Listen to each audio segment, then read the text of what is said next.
Anti പുഞ്ചിരിയോടെ ദാസിൻ്റെ അടുത്ത് നിന്നിരുന്ന മാക്കാൻ്റെ അടുത്തേക്ക് വന്നു. ദാസിൻ്റെ കല്യാണക്കാര്യം തന്നെയാണ് പറയാനുള്ളതൊക്കെ. ടെൻഷനോടെ നിൽക്കുന്ന മാക്കാനെ നോക്കി ആൻറ്റി പറഞ്ഞു. ഹൃദയം പ്രകമ്പനം കൊള്ളുമ്പോഴും മുഖത്ത് ചിരി വരുത്തുന്ന യശ്വൻ ശ്രമിച്ചുകൊണ്ടിരുന്നു. എൻ്റെ കല്യാണക്കാര്യമോ? അമ്മ എന്താ പറഞ്ഞു വരുന്നത്? ദാസ് സംശയത്തോടെ ചോദിച്ചു. അതൊക്കെ ഞാൻ പറയാം മോനെ. കുറച്ചു നാളായി എൻ്റെ മനസ്സിലൊരാഗ്രഹം. എൻ്റെ മരുമകളായി ഞാൻ ഒരാളെ മനസ്സിൽ കണ്ടുവച്ചിട്ടുണ്ട്. പറഞ്ഞു കഴിഞ്ഞ് ആൻറ്റി നന്ദുവിനടുത്തേക്ക് വന്നു നിന്നു. ആ കാഴ്ച കണ്ടതും അപ്പുവിൻ്റെ മിഴിനീർ തുള്ളികൾ ഒരു പേമാരിയായി പെയ്തിറങ്ങാൻ തുടങ്ങി. എൻ്റെ മരുമകളായി എനിക്ക് നിന്നെ മതി. ആൻറ്റി ഒരു ചിരിയോടെ നന്ദുവിനെ നോക്കി. അത് കണ്ടു നിന്ന് എല്ലാവരും ഒരുപോലെ ഞെട്ടിയിരുന്നു. ആൻറ്റി, അത് ഞാൻ... നന്ദു എന്തു പറയണമെന്നറിയാതെ വാക്കുകൾ തപ്പി. നിന്നെയല്ല മോളെ, എൻ്റെ മകനെ നഷ്ടമാകുന്നതറിഞ്ഞ നിമിഷം നിറഞ്ഞു തുളുമ്പിയ കണ്ണുകളുമായി നിൽക്കുന്ന ഒരാളുണ്ടിവിടെ. അവളെയാണ് ഞാൻ ഉദ്ദേശിച്ചത്. അത് പറഞ്ഞ് ആൻറ്റി തല താഴ്ത്തി നിൽക്കുന്ന അപ്പുവിനെ നോക്കിയ ശേഷം അവളുടെ കൈകൾ മുറുക്കെ പിടിച്ചു. അപ്പു അത്ഭുതത്തോടെ മിഴിനീരാൽ കുതിർന്ന കണ്ണുകളുമായി മുഖമുയർത്തി. പേടിച്ചു പോയി എൻ്റെ അപ്പുമോള്. എൻ്റെ ദാസൻ എന്തുകൊണ്ടും യോജിച്ച പെൺകുട്ടി നീയാണ്. നിന്നെ കണ്ടത് മുതൽ ആൻറ്റിയുടെ മനസ്സിൽ ആ മോഹവുമുണ്ട്.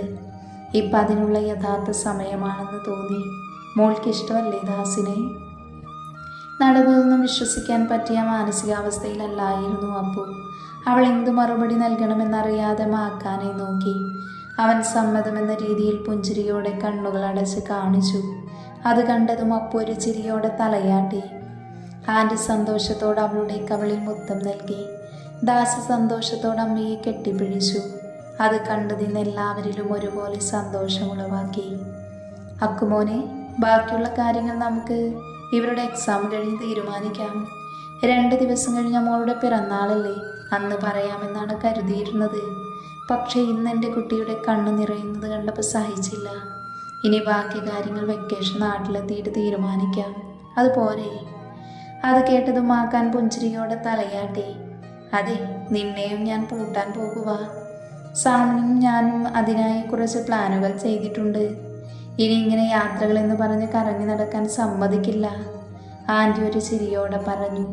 അത് കേട്ടതും മാക്കാൻ്റെ കണ്ണുകൾ അറിയാതെ തന്നെ മാത്തുവിനെ തേടിപ്പോയി. അവൻ്റെ നോട്ടം തന്നിലാണെന്ന് മനസ്സിലാക്കി അവനെ ഒന്ന് നോക്കുക പോലും ചെയ്യാതെ അവൾ അങ്ങനെയൊന്ന് നിന്നു. സമയമേറെ കഴിഞ്ഞു. ദർശനത്തിനു ശേഷം അവർ ഒരുമിച്ച് ഫ്ലാറ്റിലേക്ക് മടങ്ങി. പ്രൊജക്റ്റ് സബ്മിറ്റേഷൻ കഴിഞ്ഞപ്പോൾ തന്നെ മനസ്സിന് വല്ലാത്ത സമാധാനമായിരുന്നു. വൈവ കൂടി അറ്റൻഡ് ചെയ്തു കഴിഞ്ഞാൽ പിന്നെ വെക്കേഷനാണ്. അതിൻ്റെ ത്രില്ലിലായിരുന്നു അവൾ. നാളെയാണ് അപ്പുവിൻ്റെ പിറന്നാൾ. കല്യാണം ഉറപ്പിച്ചതിനാൽ അതിൻ്റെ കൂടി ആഘോഷം അവൾ അറിയാതെ രഹസ്യമായി പ്ലാൻ ചെയ്തു. രാത്രി 12 മണിയായി കഴിയുമ്പോൾ മാക്കാനും ദാസനും കാർത്തിയും കിച്ചുവും ഒക്കെ ഫ്ലാറ്റിലേക്ക് വന്നു. ചെറിയൊരു സർപ്രൈസ് കേക്ക് കട്ടിങ് അതായിരുന്നു പ്ലാന്. എല്ലാം സെറ്റാക്കി പതിവ് പോലെ കിടന്നു. 11:85 ആയപ്പോൾ തന്നെ ഞാൻ എഴുന്നേറ്റു. ദച്ചുവിനെയും വിളിച്ചെഴുന്നേൽപ്പിച്ച് ശബ്ദമുണ്ടാക്കാതെ ഡോറ് തുറന്ന് ഹാളിലായെല്ലാം റെഡിയാക്കി. അവരും കറക്റ്റ് ടൈമിന് തന്നെ എത്തി. 12 മണിയായതും എല്ലാവരും ഒരുമിച്ച് റൂമിൽ വന്ന് അവളെ വിളിച്ചെഴുന്നേൽപ്പിച്ചു. ലൈറ്റ് ഇടാതെ നിന്നാണ് അവളെ വിളിച്ചത്. അതുകൊണ്ട് തന്നെ പേടിച്ചു കരഞ്ഞാണ് അവൾ എഴുന്നേറ്റത്. ദച്ചുവിൻ്റെ ഒടുക്കത്തെ പ്ലാനിങ് കാരണം ബർത്ത്ഡേ ഡെത്ത് ഡേ ആയേനെ. പിന്നെ ഇരുട്ടത്ത് അവളെയും വിളിച്ചുകൊണ്ട് വന്ന് ഹാളിലായി നിർത്തി. കേക്കിൽ കത്തിച്ച മെഴുകുതിരിയുടെ വെളിച്ചത്തിൽ ദാസിൻ്റെ മുഖം കണ്ട് അപ്പു ഒന്ന് പുഞ്ചിരിച്ചു. എന്തു നോക്കുവാടോ, കേക്ക് കട്ട് ചെയ്യാൻ നോക്ക്. ദാസ് ഒരു ചിരിയോടെ പറഞ്ഞു. അപ്പു ഒന്ന് തലയാട്ടി കാണിച്ച് കട്ട് ചെയ്യാൻ തുടങ്ങി. ഹാളിൽ ലൈറ്റൊക്കെ ഓണായി. അപ്പുവിൻ്റെ ഫ്ലക്സ് ഒക്കെ വെച്ചത് കണ്ട് അവൾ സന്തോഷത്തോടെ കരഞ്ഞോടുമാക്കാനെ കെട്ടിപ്പിടിച്ചു. അതെ, ഇനി സങ്കടം വരുമ്പോൾ കെട്ടിപ്പിടിച്ച് കരയാൻ പുതിയൊരാളുണ്ട്, അത് ഓർമ്മ വേണം. ദാസ് ഒരു കള്ളച്ചിരിയോടെ പറഞ്ഞു. ദാസ് പറയുന്നത് കേട്ട് അശ്വിൻ അവളുടെ കൈ ദാസിൻ്റെ കയ്യിൽ ചേർത്ത് വെച്ചു. അത് കണ്ട് ആൻറ്റിയും സന്തോഷത്തോടെ നിന്നു. പിന്നെ എല്ലാവരും ഓരോ ഗിഫ്റ്റൊക്കെ കൊടുത്ത് കളിച്ചിരിയുമായി സമയം പോയതറിഞ്ഞില്ല. പാട്ടൊക്കെ ഇട്ട് കിച്ചും കാർത്തിയും തുള്ളലോട് തുള്ളൽ.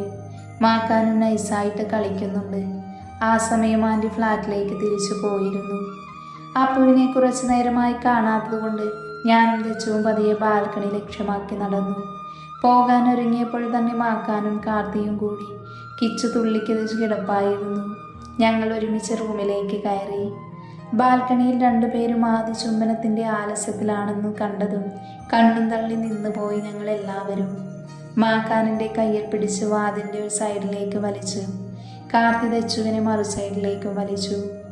ആ, ഇതൊക്കെ ഭാഗ്യമുള്ളവർക്ക് പറഞ്ഞിട്ടുള്ളതാ. ദച്ചു ഒന്ന് ആത്മഗതിച്ചു. ഒന്ന് പതിയെ പറയടി. ശബ്ദം താഴ്ത്തി ചുണ്ടിൽ വിരൽ ചേർത്ത് വെച്ച് നന്ദു പറഞ്ഞു. പിന്നെ ബോംബ് പൊട്ടിയാൽ പോലും അവരറിയില്ലടി. അവർ വേറെ മൂടില്ല. നീ അതോർത്ത് പേടിക്കേണ്ട. അതെ, ഏത് മൂടാണത്? കാർത്തി സംശയത്തോടെ ചോദിച്ചു. എൻ്റെ ശിവനെ, ഇവനെ ഇന്ന് ഞാൻ. ദച്ചു പല്ലുകൾ കടിച്ച് ദേഷ്യം കടിച്ചമർത്തി നിന്നു. എൻ്റെ കാർത്തി, അവർ പ്രണയ തീവ്രതയിലാണ് എന്ന് ഞാൻ ഉദ്ദേശിച്ചത്. ദച്ചു കൈകൾ കൂപ്പിക്കൊണ്ട് പറഞ്ഞു. അത് കണ്ട് ചിരിയടക്കി പിടിച്ചു നിന്നു. പതിയെ മാക്കാനെ ഒന്ന് നോക്കി. മാക്കാൻ എന്നെ തന്നെ നോക്കി നിൽപ്പാണ്. ദച്ചുവിനെ നോക്കിയപ്പോൾ അതിലും വലിയ സീൻ. കാർത്തിയുടെ മുഖത്ത് ഏതാ വികാരമെന്ന് പോലും മനസ്സിലാക്കാൻ പറ്റുന്നില്ല. ദച്ചു പന്തം കണ്ട പെരിച്ചാഴിയെ പോലെ കാർത്തിയെ നോക്കി നിൽക്കുന്നു. അധികം നോക്കിയാൽ മാക്കാനിലെ ഉമ്മർ ഉണരുമെന്നറിയാവുന്നത് കൊണ്ട് വലുതായി മൈൻഡാക്കാൻ പോയില്ല. ചുമ്മാ എന്തിനാ സ്വന്തം കുഴി താനെ കുഴിക്കുന്നത് എന്ന് കരുതി. മാക്കാൻ പതിയെ അടുത്തേക്ക് ചേർന്നു നിന്നു. ഞാൻ പതിയെ ഇത്തിരി നീങ്ങി നിന്നു. പിന്നെ മാക്കാൻ അതുതന്നെ തുടർന്നു. മാത്തു ദേഷ്യത്തോടെ മാക്കാനെ ഒന്ന് നോക്കി. അതെ, ഇങ്ങനെ ഒളിച്ചു നിൽക്കാനാണോ ഭാവം? മര്യാദയ്ക്ക് അങ്ങോട്ട് ചെല്ലാൻ നോക്ക് മനുഷ്യ. മാത്തു മാക്കാനെ ബാൽക്കണിയിലേക്ക് തള്ളിവിട്ടു. പിറകെ അവരും ചെന്നു. അവരെ കണ്ടതും ദാസ് ഒരു ചമ്മലോട് അപ്പുവിൽ നിന്ന് അകന്നു മാറി. അപ്പുവിൻ്റെ അവസ്ഥയും മറിച്ചായിരുന്നില്ല. അവളും നാണത്താൽ തല താഴ്ത്തി നിന്നു. കുറച്ചു നേരം അവരോടൊക്കെ മിണ്ടി നിന്നു. എല്ലാവരും ഹാളിലേക്ക് നടന്നു. മാക്കാൻ മാത്തുവിൻ്റെ കയ്യിൽ പിടിച്ചു വലിച്ച് അവൻ അഭിമുഖമായി നിർത്തി. എന്തിനെന്നെ പിടിച്ചു വലിച്ചത്? എനിക്ക് പോകണം അവരുടെ കൂടെ. അവൾ അല്പം ദേഷ്യത്തോടെ പറഞ്ഞു. ഞാൻ ചോദിക്കുന്നതിന് മറുപടി നൽകിയിട്ട് നീ എവിടെ വേണമെങ്കിലും പൊയ്ക്കോ. മാക്കാൻ ഒരു കള്ളച്ചിരിയോടെ പറഞ്ഞു. അവളെ തന്നെ കണ്ണെടുക്കാതെ നോക്കി നിന്നു. അവൻ്റെ നോട്ടത്തിലുള്ള പ്രണയത്തിൻ്റെ തീക്ഷ്ണത താങ്ങാനാവാതെ അവൾ വിയർത്തൊലിക്കാൻ തുടങ്ങി. മാക്കാൻ ഓരോ ചുവട് വെച്ച് മാത്തുവിനടുത്തേക്ക് വന്നു. അവനെ കണ്ണെടുക്കാതെ നോക്കി അവൾ പിന്നിലേക്ക് അടിവെച്ചു. ചുമരിൽ തട്ടി മാത്തു നിന്നുപോയി. മാക്കാൻ അവളുടെ ഇരുതോളിലുമായി പിടിച്ചു. അത് മിസ്റ്റർ, ഉള്ളി looking and laughing, don't touch him. മനസ്സിലായല്ലോ? ഉള്ളിലെ ഭയം മറച്ചു വെച്ചൊരു വിക്കലോടെ അവൾ പറഞ്ഞു. ഇല്ല എന്നു കണ്ണു ചിമ്മി കാണിച്ച് മാക്കാൻ അവളുടെ ഇടുപ്പിലൂടെ കൈയിട്ട് അവനോട് ചേർത്തു നിർത്തി. എന്തുകൊണ്ടോ അവൻ്റെ കരവലയത്തിൽ നിന്നും കുതറിയോടാൻ അവളുടെ മനസ്സ് വിസമ്മതിച്ചു. മാക്കാൻ അവളുടെ അതരങ്ങളിൽ പതിയെ തലോടിക്കൊണ്ടിരുന്നു. ഉമിനീര് പോലും ഇറക്കാൻ കഴിയാതെ അവൾ അങ്ങനെ തറഞ്ഞു നിന്നു. നിനക്ക് ഭാഗ്യമില്ലെന്ന് ആര് പറഞ്ഞു?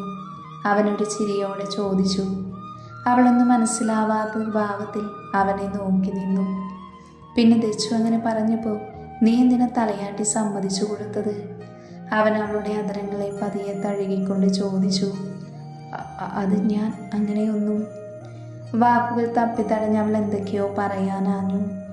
ഏതായാലും നിനക്ക് ആ ഭാഗ്യം ഞാൻ ഇന്ന് വേണ്ടുവോളം അറിയിച്ചു തന്നിട്ടേ ഇവിടുന്ന് പോകുന്നുള്ളൂ. അവൻ ഒന്നുകൂടെ അവളിലേക്ക് ചേർന്നു നിന്നു. അടങ്ങി നിൽക്കടി, നിനക്ക് ഭാഗ്യം അറിയിച്ചു തന്നിട്ടേ ഞാൻ പോകുള്ളൂ. അവൻ അവളെ കൂടുതൽ ബലത്തിൽ അവനിലേക്ക് അടുപ്പിച്ചു നിർത്തി. അവൻ്റെ പ്രണയം നിറഞ്ഞ നോട്ടങ്ങൾ ഒരു ശരം കണക്കെ അവളുടെ ഹൃദയത്തിൽ തുളച്ചു കയറി. മിഴികളിലൂടെ അവർ 1000 കാര്യങ്ങൾ കൈമാറി നിന്നു. അവളുടെ വിടർന്ന താമര കണ്ണുകൾ അവനിലെ പ്രണയത്തിൻ്റെ ഉറവയെ കൂടുതൽ ശക്തമാക്കിക്കൊണ്ടിരുന്നു. കണ്ണുകളുടെ നോട്ടം പതിയെ അതരങ്ങളിലേക്ക് മാറി. അവളുടെ അതരങ്ങളെ കവർന്നെടുക്കാനായി മാക്കാൻ അവളിലേക്ക് അടുത്തുകൊണ്ടിരുന്നു. അവൻ്റെ ചുംബനത്തെ സ്വീകരിക്കാനെന്നോണം അവളും മിഴികൾ അടച്ചു നിന്നു. ഒരു ചിരിയുടെ ശബ്ദം കേട്ട് മാത്തു പതിയെ മിഴികൾ തുറന്നു. തന്നെ നോക്കി ചിരിക്കുന്ന മാക്കാനെ കണ്ടപ്പോൾ ഒന്നും മനസ്സിലാകാതെ സംശയത്തോടെ അവൾ നോക്കി. എന്തു പറ്റി അവന്തിക? ആഗ്രഹിച്ചത് കിട്ടിയില്ലേ നിനക്ക്? അവൻ ചിരി നിർത്തി കഴിഞ്ഞ് ചോദിച്ചു. ആകെ നാണക്കേടായല്ലോ. ഈ ഉണ്ണാക്കൻ ചുമ്മാ സീനാക്കാൻ വേണ്ടി ചെയ്തതാണോ? ഞാൻ എന്തൊക്കെയാ സ്വപ്നം കണ്ട് കൂട്ടിയത്? അവൾ മനസ്സിലോർത്തു. എൻ്റെ അവന്തിക, ചുമ്മാ നിന്ന് മഞ്ഞുകൊണ്ടൊന്നും വരുത്തി വെക്കേണ്ട. പ്രൊജക്റ്റൊക്കെ നടന്നുകൊണ്ടിരിക്കുമല്ലേ. തരാനുള്ളതൊക്കെ സമയമാവുമ്പോൾ ഞാൻ തന്നോളാം. ഇപ്പം അതൊന്നും ആഗ്രഹിക്കാതെ പോയി കിടന്നുറങ്ങാൻ നോക്ക്. അവളുടെ കവിളിൽ തട്ടി ഒരു ചിരിയോട് അവൻ പറഞ്ഞു നിർത്തി. ഒന്ന് തലയാട്ടി കാണിച്ച് അവൾ പതിയെ റൂമിലേക്ക് നടന്നു. അവൾ പോകുന്നതൊരു ചിരിയോടെ മാക്കാൻ നോക്കി നിന്നു. അപ്പുവുമായി രാവിലെ ക്ഷേത്രത്തിൽ പോയി പ്രാർത്ഥിച്ചു. രാവിലത്തെ ബ്രേക്ക്ഫാസ്റ്റ് ആൻറ്റിയുടെ വകയായിരുന്നു. അമ്മായിയമ്മ സ്പെഷ്യൽ പാൽ പായസം ഉണ്ടാക്കിയിരുന്നു. കുറച്ചു നേരം കഥയൊക്കെ പറഞ്ഞ് ആൻറ്റിയുടെ ഫ്ലാറ്റിലിരുന്നു. അപ്പുവിനെ നോക്കിയുള്ള ദാസേട്ടൻ്റെ കണ്ണുകൾ കൊണ്ടുള്ള കഥ പറച്ചിൽ കണ്ട് ശരിക്കും ചിരി വന്നു. മാക്കാൻ അടുത്ത് വന്നിരുന്നു. പക്ഷെ ഞാൻ മൈൻഡ് പോയില്ല. നമ്മളെ ആക്കിയിട്ട് പോയ മനുഷ്യനല്ലേ, അതുകൊണ്ടൊരു ലോഡ് പുച്ഛ മുഖത്ത് വാരി വിതറി. നമുക്ക് ഈവനിങ് ബീച്ചിൽ പോയാലോ? കാർത്തി മറുപടിക്കായി എല്ലാവരെയും നോക്കി. അത് കേട്ടപ്പോൾ തന്നെ എല്ലാവരും ഡബിളൊക്കെ. ഫ്ലാറ്റിൽ നിന്നും ഇറങ്ങാൻ നേരം ആക്കാനും പുറകെ വന്നു. അതെ അവന്തിക, ഒരു കാര്യം പറയാനുണ്ട്, അവനൊരു ചിരിയോടെ പറഞ്ഞു. എന്താണ് എന്ന ഭാവത്തിൽ അവൾ നിന്നു. ഈവനിങ് ബീച്ചിൽ പോകുമ്പോൾ ആ ഗ്രീൻ കളർ സൽവാർ ഇട്ടാൽ മതി, ഒരു കണ്ണിറുക്കി കള്ളച്ചിരിയോട് അവൻ പറഞ്ഞു നിർത്തി. പിന്നെ എൻ്റെ പൊട്ടിയിടും, ഒരു പുച്ഛത്തോടെ പറഞ്ഞവൾ ഫ്ലാറ്റിലേക്ക് നടന്നു. ഉച്ചയ്ക്ക് മാക്കാൻ്റെ വകയായിരുന്നു സദ്യ. മാക്കാനും ദാസേട്ടനും കിച്ചുവും കാർത്തിയും ഒക്കെ കൂടി സദ്യ ഒരുക്കുന്ന തിരക്കിലായിരുന്നു. അറിയാവുന്നത് പോലെയൊക്കെ ഞങ്ങളും സഹായിച്ചു കൊടുത്തു. സത്യം പറയാലോ, മാക്കാൻ്റെ കൈപുണ്യം പറയാതിരിക്കാൻ വയ്യ. സദ്യ അടിപൊളിയായിരുന്നു. ഏതായാലും കെട്ടിക്കഴിഞ്ഞ പട്ടിണി കിടക്കേണ്ടി വരില്ലെന്ന് മനസ്സിലായി. ഈവനിങ് ആയപ്പോൾ എല്ലാവരും ബീച്ചിൽ പോകാൻ തയ്യാറായി. ഗ്രീൻ കളർ സൽവാറാണ് മാത്തു ധരിച്ചത്. ഒരുക്കങ്ങൾ കഴിഞ്ഞവൾ കണ്ണാടിക്ക് മുന്നിൽ നിന്ന് സ്വയം ഒന്ന് വിലയിരുത്തി.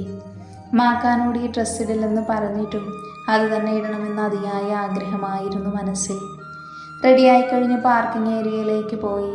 പക്ഷേ എന്നെ കണ്ടിട്ട് മാക്കാൻ ഒരു മൈൻഡുമില്ല എന്ന് കണ്ട് ശരിക്കും സങ്കടം വന്നു. ഇതെന്താ ഇപ്പം ഇങ്ങനെ? ബീച്ചിൽ തിരക്ക് പതിവിലും കൂടുതലായിരുന്നു. അസ്തമയ കാഴ്ചയുടെ വിസ്മയം ആസ്വദിക്കാൻ ഞങ്ങളെല്ലാവരും കടലിലേക്ക് ഇറങ്ങി. ആർത്തുല്ലസിച്ചു വരുന്ന തിരമാലകളുടെ സ്പർശനം അറിഞ്ഞ് അങ്ങനെ നിന്നു. കരയെ പ്രണയത്തോടെ തഴുകി പോകുന്ന കടലിനെ കാണാൻ വല്ലാത്തൊരു സുഖമാണ്. മാക്കാൻ്റെ നോട്ടം തൻ്റെ പ്രണയിനിയിൽ തന്നെയായിരുന്നു. കടലിലെ തിരമാലകളിൽ കുഞ്ഞുകുട്ടികളെ പോലെ തുള്ളിക്കളിക്കുന്ന മാത്തുവിനെ കൗതുകത്തോടെ അവൻ നോക്കി നിന്നു. ദാസ് എല്ലാവർക്കും ഐസ്ക്രീം വാങ്ങി വന്നു. എല്ലാവർക്കും കൊടുത്ത ശേഷം അവൻ മാത്തുവിനെ ഇന്ന് നോക്കി. അവളൊരു ചുണ്ട് പിളർത്തി സങ്കടത്തോടെ നിന്നു. സാരമില്ല നന്ദു, നമുക്ക് വേറെ വല്ലതും വാങ്ങിക്കാം, അതുപോലെ ദാസ് അവളെ ആശ്വസിപ്പിക്കാനായി പറഞ്ഞു. അവളൊരു ചിരിയോടെ തലയാട്ടി. പതിയെ തിരിഞ്ഞതും കയ്യിൽ മാങ്ങയുമായി നിൽക്കുന്ന മാക്കാനെയാണ് കണ്ടത്. മാക്കാനത് അവൾക്ക് നൽകി. അല്പം മടിയോടെയാണെങ്കിലും അവളത് വാങ്ങിയിരുന്നു. ഒന്നും മിണ്ടാതെ അവൾ അപ്പുവിനടുത്തായി നിന്നു. അവരെല്ലാവരും ഒരുമിച്ച് തിരമാലയിൽ ഇറങ്ങി. തഴുകി തലോടുന്ന കാറ്റിൻ്റെ താളത്തിൽ അവളുടെ മനസ്സും മാക്കാനുള്ള പ്രണയവുമായി പാറി നടന്നു. കണ്ണുകളടച്ച് കൈകൾ വിടർത്തി പിടിച്ച് അവൾ കാറ്റിൻ്റെ സ്നേഹ തലോടൽ ഏറ്റുവാങ്ങി. മാക്കാൻ അവൾക്ക് പിറകിലായി വന്നു നിന്നു. സുന്ദരിയായിട്ടുണ്ട്, അവൻ അവളുടെ കാതോരം ചേർന്ന് പറഞ്ഞു. അവൻ്റെ ചുടുനിശ്വാസം അറിഞ്ഞതും അവൾ മെല്ലെ കണ്ണുകൾ തുറന്ന് തിരിഞ്ഞു നോക്കി. ഇങ്ങനെ നോക്കിക്കൊല്ലാതെ പെണ്ണെ, നിന്റെ ഈ നോട്ടം പതിക്കുന്നത് എൻ്റെ ഈ നെഞ്ചിലാണ്, അവൻ നെഞ്ചിൽ കൈവച്ചുകൊണ്ട് പറഞ്ഞു. അത് കേട്ടത് മാത്തു ഒന്ന് പുഞ്ചിരിച്ചു. അവനൊരു കണ്ണിറുക്കി കാണിച്ചൊരു ചിരിയോടെ അവളെ തന്നെ നോക്കി നിന്നു. അവൻ്റെ കണ്ണുകൾ തിളങ്ങുന്ന പ്രണയത്തെ അവൾ ഇമിച്ചിമാതെ നോക്കിയിരുന്നു. നന്ദു, ഇങ്ങോട്ട് നോക്കിക്കേ. ദച്ചുവിൻ്റെ വിളിയാണ് അവളെ ഉണർത്തിയത്.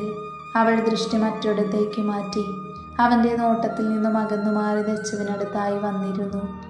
അവർ ഒരുമിച്ച് കടൽ മണ്ണുകൊണ്ട് വീട് നിർമ്മിക്കാൻ തുടങ്ങി. കാർത്തിയും കിച്ചുവും അവരുടെ കൂടെ പണിപ്പുരയിൽ കൂടി. അപ്പോഴും മാത്തുവിൻ്റെ കണ്ണുകൾ ഇടയ്ക്കിടെ മാക്കാനെ തേടിപ്പോയിക്കൊണ്ടിരുന്നു. തിരമാലയിലെ കളിയെല്ലാം കഴിഞ്ഞവരെല്ലാവരും ഒരുമിച്ച് നടന്നു. ദച്ചു ഓരോന്നൊക്കെ പറയുന്നുണ്ടെങ്കിലും മുന്നേ നടക്കുന്ന മാക്കാനിലായിരുന്നു മാത്തുവിൻ്റെ ശ്രദ്ധ മുഴുവൻ. അവൻ്റെ ശ്രദ്ധ തന്നിലേക്ക് തിരിക്കാൻ വേണ്ടി ഇടയ്ക്കിടയ്ക്ക് ചുമയ്ക്കാൻ തുടങ്ങി. പക്ഷേ പുള്ളി വലിയ മൈൻഡൊന്നും ഇല്ലായിരുന്നു. പിന്നെ അങ്ങോട്ട് നോക്കാനേ പോയില്ല. ആ മണ്ണിൽ തരികൾ തെറിപ്പിച്ച് നടന്നു. പെട്ടെന്നാണ് ഒരു നിലവിളിയോടെ നന്ദു താഴേക്കിരുന്നത്. മാക്കാനൊന്ന് ഞെട്ടി തിരിഞ്ഞു നോക്കി. നന്ദു താഴെ ഇരുന്ന് കരയുന്നത് കണ്ടവൻ ടെൻഷനോട് അവൾക്കടുത്തേക്ക് വന്നിരുന്നു. എന്തു പറ്റിയടി? ദച്ചു കരയുന്ന അവളെ നോക്കി ചോദിച്ചു. ഒന്നും മിണ്ടാതെ അവൾ കരച്ചിൽ തുടർന്നു. അത് കണ്ട് അപ്പുവും പേടിച്ച് അവൾക്കടുത്തായി വന്നിരുന്നു. എന്തു പറ്റി അവന്തിക? എന്തിനാ നീ ഇങ്ങനെ കരയുന്നത്? മാക്കാൻ ടെൻഷനോട് ചോദിച്ചു. എൻ്റെ കാല്. അവൾ കാലിലേക്ക് ചൂണ്ടിക്കാണിച്ചു. എല്ലാവരുടെയും ശ്രദ്ധ അതിലേക്ക് പതിഞ്ഞു. മാക്കാൻ പതിയെ അവളുടെ കാലിൻ്റെ അടിഭാഗം ചിരിച്ചു നോക്കി. ആഴത്തിൽ തുളഞ്ഞിരിക്കുന്ന കുപ്പിച്ചില്ല് കണ്ട് അവനൊന്ന് ഭയന്നു. പേടിക്കണ്ട, ഞാൻ നോക്കട്ടെ, അവൻ അവളെ സമാധാനിപ്പിക്കാനായി പറഞ്ഞു. അപ്പോഴും അവൾ നിലവിളിയോട് തന്നെയായിരുന്നു. മാക്കാൻ പതിയെ ആ ചില്ലിൻ്റെ കഷ്ണം വലിച്ചൂരി. ചോരത്തുള്ളികൾ മുറിയിൽ നിന്നും ചീറ്റി അവിടമാകെ പരക്കാൻ തുടങ്ങി. അത് കണ്ട് മാത്തു വീണ്ടും പേടിച്ചു കരയാൻ തുടങ്ങി. കരയില്ല അവന്തിക, അവൻ അവളെ നോക്കി പറഞ്ഞു. ദാസ് അപ്പോൾ തന്നെ മിനറൽ വാട്ടർ വാങ്ങി മാക്കാന് നൽകി. അവൻ പതിയെ മുറിൽ വെള്ളമൊഴിച്ച് വൃത്തിയാക്കി കയ്യിലുണ്ടായിരുന്ന തൂവാല കൊണ്ട് മുറുകെ കെട്ടിക്കൊടുത്തു. അപ്പോഴും രക്തത്തിൻ്റെ പ്രവാഹം തുടർന്നുകൊണ്ടേയിരുന്നു. നന്ദു വേദന കൊണ്ട് നിലവിളിച്ചുകൊണ്ടിരുന്നു. ആ കാഴ്ച കണ്ടു നിന്ന് അപ്പവും തെച്ചുവും ഒരുപാട് കരഞ്ഞു. കരയില്ല നന്ദു, ദാസ് അവളെ സമാധാനിപ്പിക്കാൻ പറഞ്ഞു. അപ്പോഴും രക്തം കാലിൽ നിന്നും ഒലിച്ചിറങ്ങുകയായിരുന്നു. നോക്കി നിന്നിട്ട് കാര്യമില്ലാക്കൂ, അവളെ വേഗം ഹോസ്പിറ്റൽ കൊണ്ടുപോയിക്കോ. കാർത്തി, നീയും അവരുടെ കൂടെ പോയിക്കോ, ഞങ്ങൾ എത്തിയേക്കാം. കിച്ചു പറഞ്ഞു കഴിഞ്ഞതും ആക്കാൻ അവളെ തൻ്റെ കൈകളിൽ കോരിയെടുത്തു. വേദനയോടെ മാത്തു അവൻ്റെ ഷർട്ടിൽ ഇറുക്കെ പിടിച്ച് തല ചേർത്ത് കരഞ്ഞു.